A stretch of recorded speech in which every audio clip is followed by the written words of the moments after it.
Hello friends, कैसे हैं आप सब लोग। मैं हूं आपका दोस्त डॉक्टर हितेंद्र गोयल। मैं राजस्थान के जोधपुर में रहता हूं और इंग्लिश ग्रामर के साथ साथ इंग्लिश लिटरेचर भी पढ़ाता हूं। दोस्तों, ये ऑब्जर्वेशन में आया है कि कॉम्पिटिटिव एग्ज़ाम की तैयारी करते वक्त बहुत सारे विद्यार्थी टेक्निकल बातों को मिस कर देते हैं। हम पूरी ग्रामर पे बात नहीं कर पाएंगे क्योंकि ये जो वर्चुअल माध्यम है ये लिमिटेड है, इसमें लिमिटेशंस होती हैं। लेकिन कुछ महत्वपूर्ण बिंदु, कुछ महत्वपूर्ण चीज़ें जिसके ऊपर सवाल बनता है, जिसके ऊपर विद्यार्थी का कमांड होना बहुत ज़रूरी है, उन बातों पे हम कुछ छोटे छोटे वीडियोज़ में चर्चा करेंगे, एक्सप्लेनेशन देंगे और आगे बढ़ेंगे। दोस्तों, जैसा कि आप बोर्ड पे देख रहे हैं, आज के टॉपिक में हमने सब्जेक्ट वर्ब अग्रीमेंट को लिया है। हालांकि सब्जेक्ट वर्ब एग्रीमेंट के बहुत सारे नियम हैं, बहुत सारे नियमों से खौफ नहीं खाना है, स्ट्रेस नहीं लेना है, घबराने की ज़रूरत नहीं है। बहुत सीधी और सिंपल कुछ महत्वपूर्ण बातों को अगर आप ध्यान में रखेंगे तो सब्जेक्ट वर्ब एग्रीमेंट आपका होगा। दोस्तों, देखते हैं सब्जेक्ट या वर्ब क्या होता है। किसी भी काम को करने वाले को करता यानी सब्जेक्ट, या फिर आप बोल सकते हो डूअर।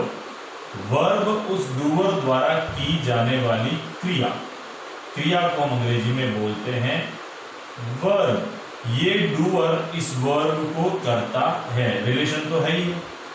किसी भी वाक्य का निर्माण, मान लो कि ये वाक्य का निर्माण हो रहा है, एक सेंटेंस टोटल 2 पार्ट्स में डिवाइड होता है। पहला पार्ट सब्जेक्ट कहलाता है, दूसरा पार्ट प्रेडिकेट कहलाता है। दोस्तों, PREDICATE। हिंदी के विद्यार्थियों को पता है सब्जेक्ट को उद्देश्य बोलते हैं और प्रेडिकेट को विधेय बोलते हैं। प्यारे विद्यार्थियों, माय डियर फ्रेंड्स, किसी भी सेंटेंस का जो ये डिवाइडेशन है, जो ये विभाजन है, मूल रूप से 2 पार्ट्स में होता है, सब्जेक्ट और प्रेडिकेट। प्रेडिकेट की जो शुरुआत होती है, ये शुरुआत वर्ब से होती है, ये शुरुआत क्रिया से होती है।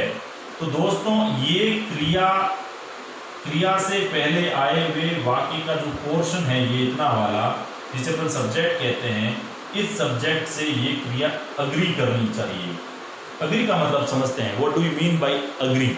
अग्री का मतलब है कि सब्जेक्ट अगर सिंगुलर है तो वर्ब भी सिंगुलर आएगी। सब्जेक्ट अगर प्लूरल है तो वर्ब भी प्लूरल आएगी। यानी ही लिखा हुआ है, ही के साथ में इज ओके है, शी के साथ में इज ओके है, आई के साथ में इज ओके नहीं है, एम ओके हैं, वी के साथ में इज या एम दोनों ओके नहीं हैं, आर ओके हैं। ये जनरल लेमेन एग्जांपल दे रहा हूं कि इज ही के साथ, दूसरे इज शी के साथ, एम आई के साथ और वी के साथ आर अग्री करता है। वैसे ही तमाम वर्ब्स, आने वाली क्रियाएं अपने पहले लिखे जाने वाले सब्जेक्ट से अग्री करनी चाहिए। नहीं हो रहा है अग्री, यानी उनमें तालमेल नहीं है, तो वाक्य व्याकरणीय दृष्टिकोण से गलत है। टेंस के नियम के अलावा बहुत सारी दूसरी बातें हैं जिनकी जानकारी प्रतियोगी परीक्षा की तैयारी करने वाले विद्यार्थियों को होनी चाहिए। दोस्तों, आपने देखा है कि प्रेजेंट सिंपल टेंस में, प्रेजेंट सिंपल टेंस क्या होता है, हमेशा ध्यान रखें। प्रेजेंट सिंपल टेंस में किसी भी सब्जेक्ट के बाद में वर्ब की फर्स्ट फॉर्म या फर्स्ट फॉर्म के साथ एस और ईएस, यानी या तो वर्ब की फर्स्ट फॉर्म आएगी या फर्स्ट फॉर्म के साथ एस और ईएस आएगा, यानी दोनों ही वर्ब्स एक साथ नहीं आएगी। रूल है, क्या नियम है? नियम ये है, प्रेजेंट सिंपल टेंस में अगर सब्जेक्ट फर्स्ट पर्सन या सेकंड पर्सन या थर्ड पर्सन प्लूरल हो, बहुवचन हो, यानी आई या यू या दे लिखा है, या कोई भी बहुवचन है, वी लिखा है, स्टूडेंट्स लिखा है, बॉयज लिखा है, गर्ल्स लिखा है, तो वर्ब की फर्स्ट फॉर्म आएगी मात्र। लेकिन अगर सब्जेक्ट थर्ड पर्सन सिंगुलर है तो उसके आगे वर्ब की फर्स्ट फॉर्म के साथ एस और ईएस आना जरूरी है। ये दो महत्वपूर्ण बातें प्रेजेंट सिंपल टेंस को लेकर के किसी भी विद्यार्थी को पता होनी चाहिए, राइट फ्रेंड्स। जैसे शी के बाद कुक लिखूं तो उसमें एस होना चाहिए क्योंकि शी थर्ड पर्सन है, वर्ब की फर्स्ट फॉर्म के साथ एस और ईएस।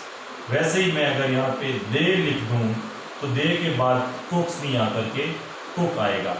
ये कुक इस सब्जेक्ट से एग्री कर रहा है, वर्ब की फॉर्म के साथ एस और ईएस सी से एग्री कर रही है।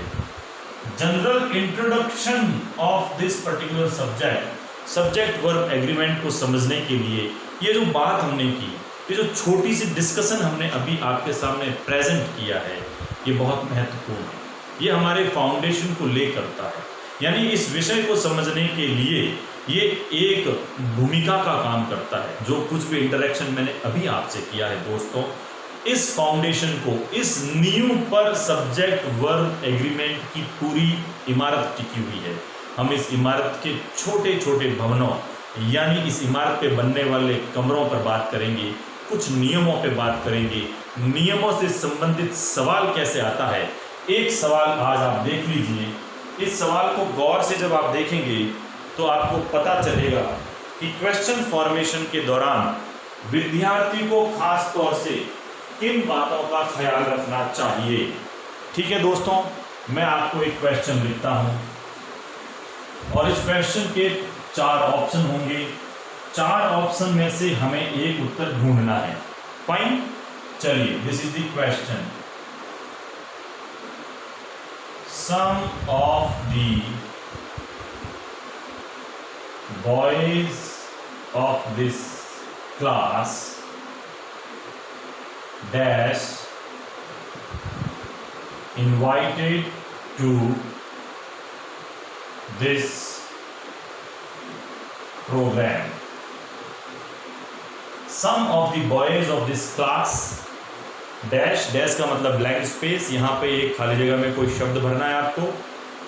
Invited to this program, A have B has been C is और डी वर। ऑप्शन आ रहे हैं आपके सामने। अब ऑप्शन यानी यहां आपको हैज, हैव, इज और हैज बीन, वर में से कोई एक आंसर लगाना है। You have only one answer out of 4 option, you have only one answer. तो उत्तर कौन सा है ये ढूंढने से पहले मेरे प्यारे विद्यार्थियों, हमेशा प्रश्न गौर से पढ़ें। प्रश्न को पढ़ने पर प्रश्न का मतलब समझें, प्रश्न एक्टिव वॉइस में है या पैसिव वॉइस में, इस बात का ख्याल रखें, फिर आगे बढ़ें। तो यहाँ पे जो वर्ब लगानी है, ये वर्ब है, ये मेन वर्ब है, इसके आगे आपको हेल्पिंग वर्ब लगानी है। इससे पहले जो भी पोर्शन है दैट इज सब्जेक्ट। सब्जेक्ट में ऑफ जब दिखता है, ऑफ से पहले क्या लिखा हुआ है, सम, उसके अकॉर्डिंग वर्ब आनी है। सम का मतलब कुछ, कुछ का मतलब एक तो नहीं है, ज़्यादा है। ज़्यादा है इसका मतलब हैज सिंगुलर के साथ आता है, इज सिंगुलर के साथ आता है। अब हैव और वर्ब बचा आपके पास, ये इनवाइटेड वर्ब की थर्ड फॉर्म है। हैव के बाद थर्ड फॉर्म एक्टिव स्ट्रक्चर में आता है, वर्ब के बाद थर्ड फॉर्म पैसिव स्ट्रक्चर में आता है। अब मीनिंग करिए, इस कक्षा के कुछ विद्यार्थियों को इस प्रोग्राम में इनवाइट किया गया या इस कक्षा के कुछ विद्यार्थियों ने प्रोग्राम में इनवाइट किया जा चुका है। आप समझें कि एक्टिव वॉइस का आंसर यहाँ पर नहीं आ रहा है। इनवाइट विद्यार्थियों ने नहीं किया है, इनवाइट विद्यार्थियों को किया गया है। इनवाइट करने का काम इन पे घटित हो रहा है, इसलिए हमने यहाँ पर ऑप्शन वर्ब कहा। इस वर्ब के साथ पैरेलल इसी सवाल में हैव बीन आंसर है, आर आंसर है, आर बीइंग आंसर है, वर बीइंग आंसर है, विल बी आंसर है, मे बी आंसर है। इन तमाम हेल्पिंग वर्ब्स के बाद वर्ब की थर्ड फॉर्म करने से सब पैसिव स्ट्रक्चर है। हैव बीन इनवाइट किया जा चुका है, आर इनवाइटेड इनवाइट किया जाता है, आर बीइंग इनवाइटेड, इनवाइट किया जा रहा है, वर बीइंग इनवाइटेड, इनवाइट किया जा रहा था, इनवाइट किया जाएगा और शायद इनवाइट किया जा सकता है।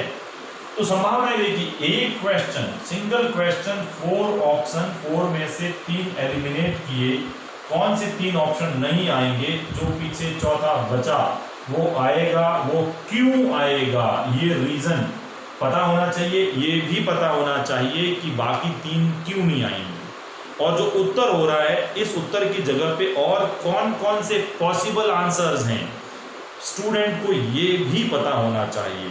क्वेश्चन को अप्रोच करने का तरीका ये बेस्ट है, इससे सामान्य और प्रूवन कोई दूसरा तरीका, वे, मेथड नहीं है।